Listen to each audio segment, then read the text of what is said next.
주님의 이름으로 오늘 이 새벽도 하나님 앞에 나오신 여러분들을 환영을 합니다. 오늘 여러분과 함께 나눌 그런 주제는 십자가입니다. 오늘 십자가 이야기를 시작을 하면서 고린도에서부터 이야기를 시작을 하려고 합니다. 여러분 고린도에 가보신 분도 계시겠지만 저도 고린도는 가보지를 못했습니다. 그리스 아테네에서 한 60km쯤 떨어진 곳에 위치한 그런 그 도시가 고린도라고 이야기를 합니다.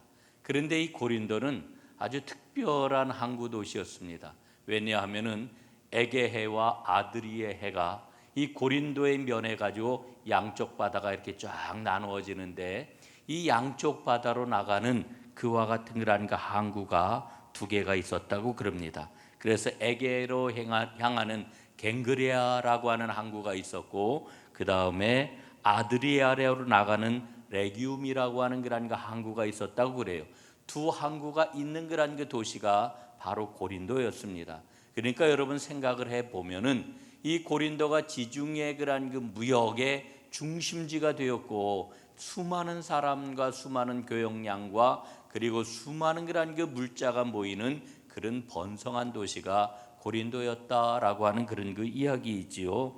그러다 보니 여러분 항구 도시에는 긴 항해를 안전하게 할 수 있는 것을 비는 이런 의식이 얼마나 발달을 했겠습니까? 그래서 수많은 그런 그 신들이 모여드는 도시라고도 이렇게 이야기를 할 수가 있습니다. 특별히 사랑의 여신으로 알려져 있는 아프로디테 신전이 있었는데, 이 신전이 어느 정도로 컸느냐 하면은 이 신전에는 여사제들이 1000명이 넘게 있었다고 그렇게 이야기를 합니다.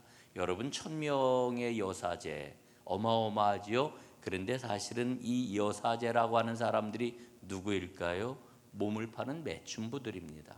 여러분 예전에 이 신전에서 그 의식을 행하는 이 여사제들의 그런 그 일은 신 앞에서 사람들이 이제 자기의 몸을 통해 가지고 그들이 섬기는 신을 흥분시켜야 된다라고 하는 이런 의식이 있었거든요. 그래서 이 도시는 아주 굉장히 큰 음란함을 갖고 있는 그런 도시이기도 했습니다. 그런데 동시에 이 고린도는 여러 신들이나 혹은 세상 지혜나 혹은 세상 사상에 대해서 완전히 개방적인 도시였다라고 하는 겁니다. 온갖 우성들이 모여들었고 온갖 사상들이 유입이 되었고, 그 사상의 각 축장 혹은 그 각자 섬기는 그런 그 신들이 갖고 있는 능력을 펼치는 이와 같은 신들의 각 축장이 바로 고린도였다라고 하는 겁니다. 여러분, 그런데 바로 그와 같은 곳에서 바울이 지금 뭐라고 이야기를 합니까? 오직 나는 그리스도의 십자가만을 전하겠노라. 오직 내가 전하는 복음은 십자가 복음이라고 이렇게 이야기를 하고 있는 겁니다. 여러분, 바울은 제2차 전도 여행 때 고린도에 와가지고 한 1년 반가량을 머물면서 교회를 개척을 하지요. 그리고는 제3차 전도 여행을 할 때에는 그 바울이 에베소에서 오랫동안 체류를 하면서 고린도에 있는 교인들과 더 깊은 접촉과 교제를 갖게 되는 것을 보게 됩니다. 여러분, 우리가 잘 알고 있는 것처럼 고린도 교회는 왕성한 교회였지만 동시에 고린도는 이 땅에 존재하는 교회들이 갖고 있는 온갖 가지 문제들이 다 야기되는 문제 많은 교회였기도 합니다. 그래서 이제 바울은 그런 그 고린도가 안고 있는 신앙의 여러 문제들에 대해서 거기에 대한 답을 주고 있는데, 거기에 대한 답이 무엇입니까? 그 답은 바로 십자가다.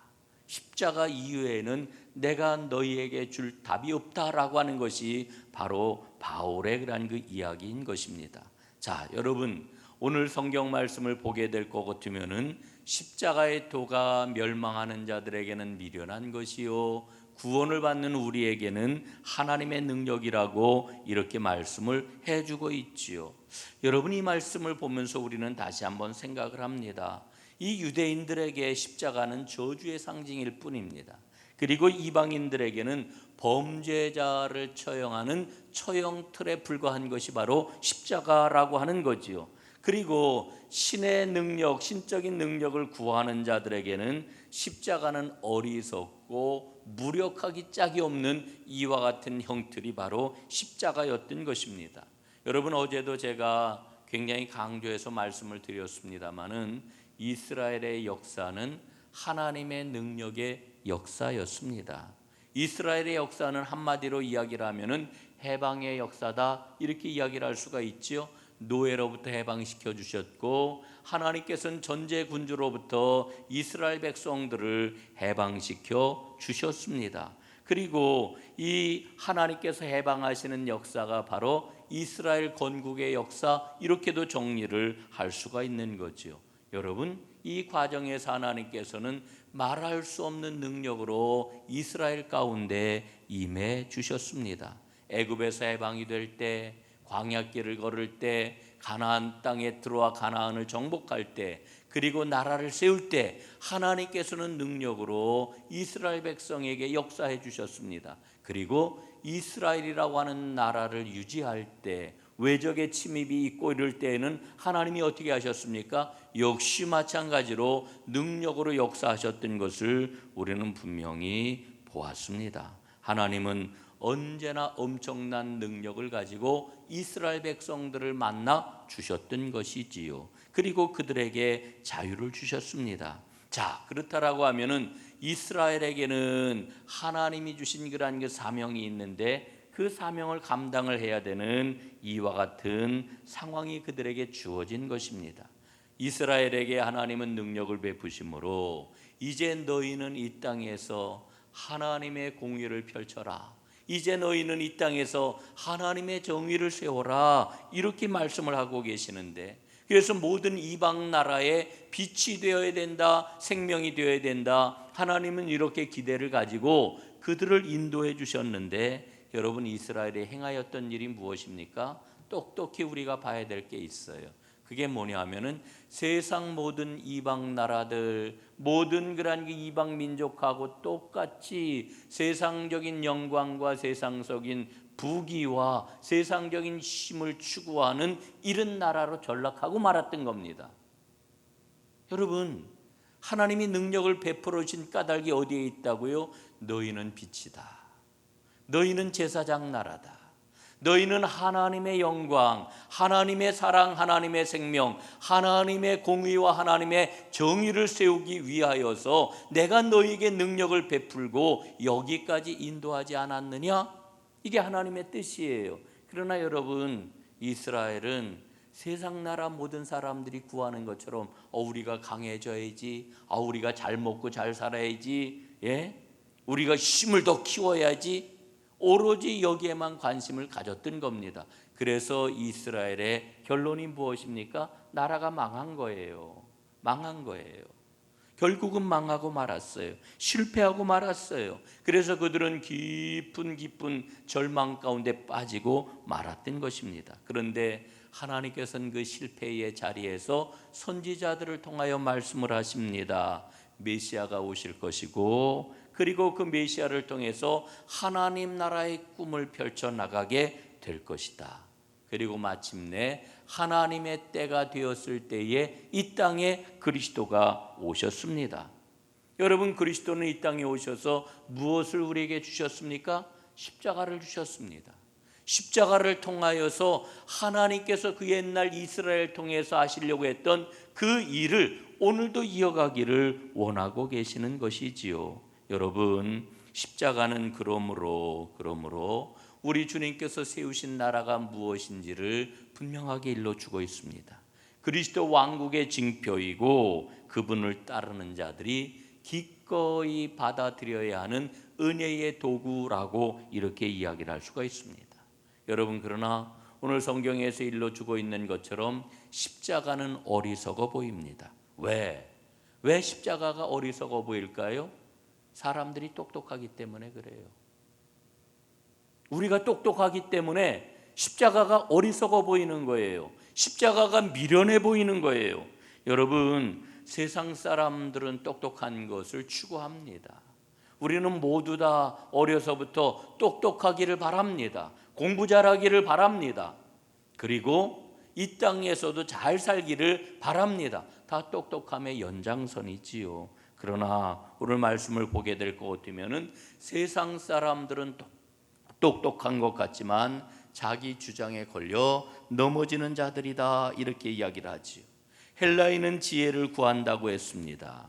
자신들의 이성, 자신들의 그런 그 지성을 만족시켜야 된다라고 하는 그런 그 이야기지요. 유대인들은 표적을 구한다고 그랬습니다.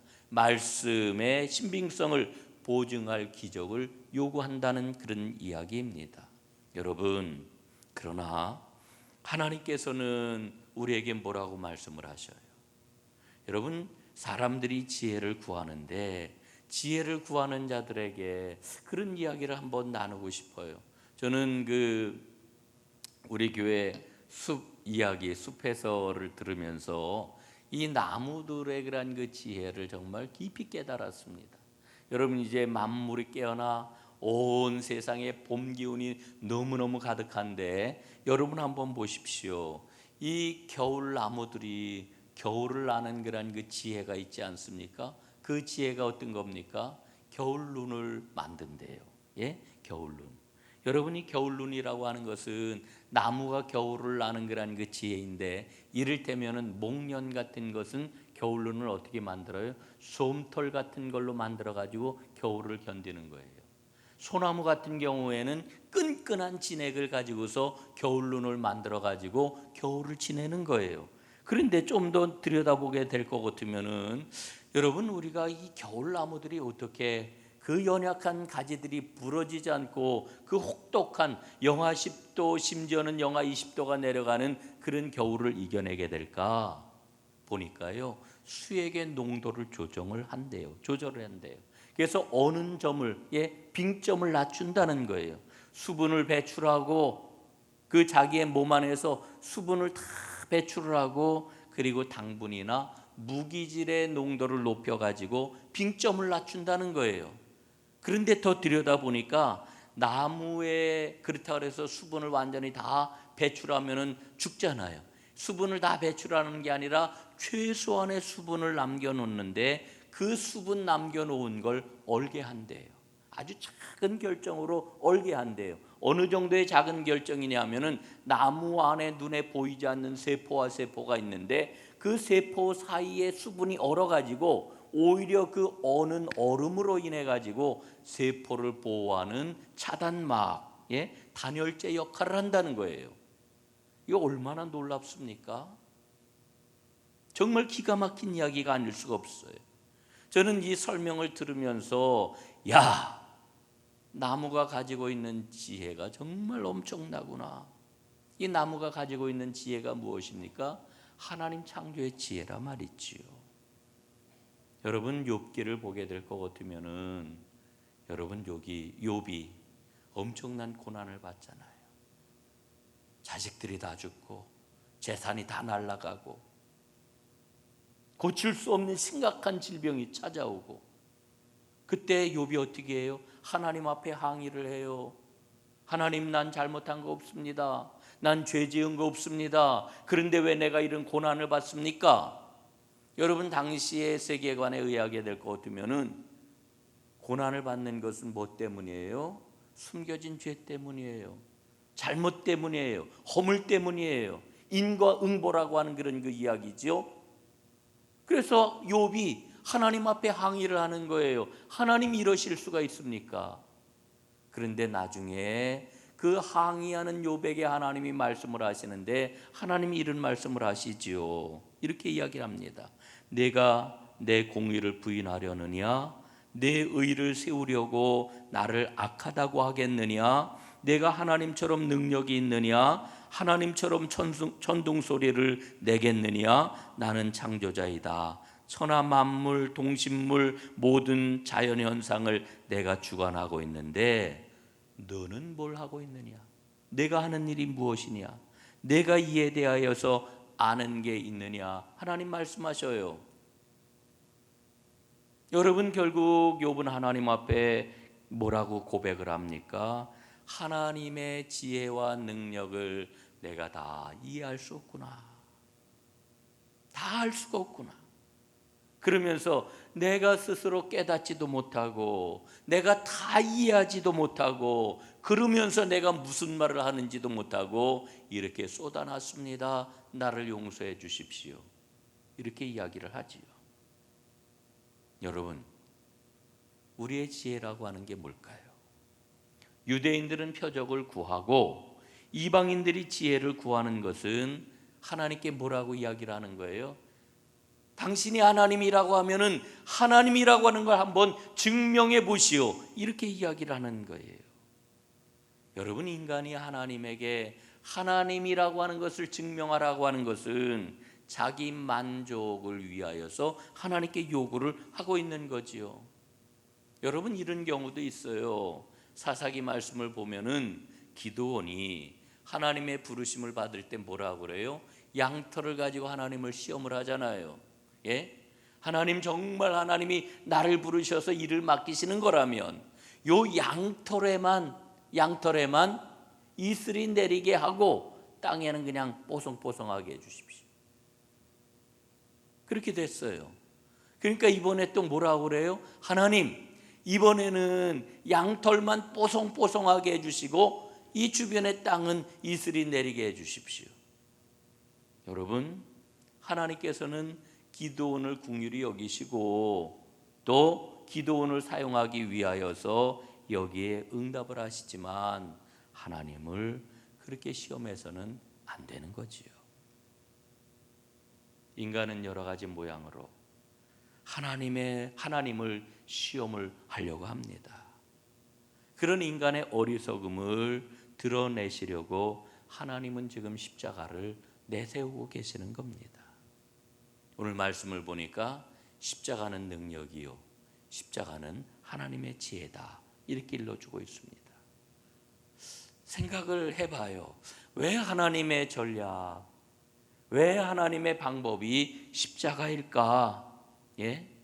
세상 모든 사람들이 바라보면서 이야, 엄청나구나, 대단하구나, 이와 같은 역사가 일어나다니, 예? 이런 방법을 사용하지 아니하시고 왜 십자가를 사용하시는 걸까? 세상 모든 사람들이 다 십자가를 볼 때, 어제도 그 말씀 드렸어요.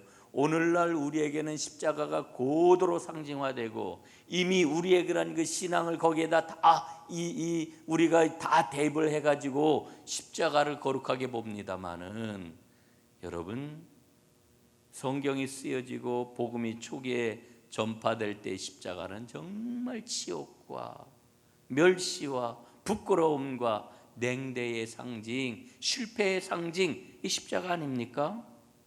여러분, 하나님은 우리에게 이런 말씀을 들려주고 계셔요.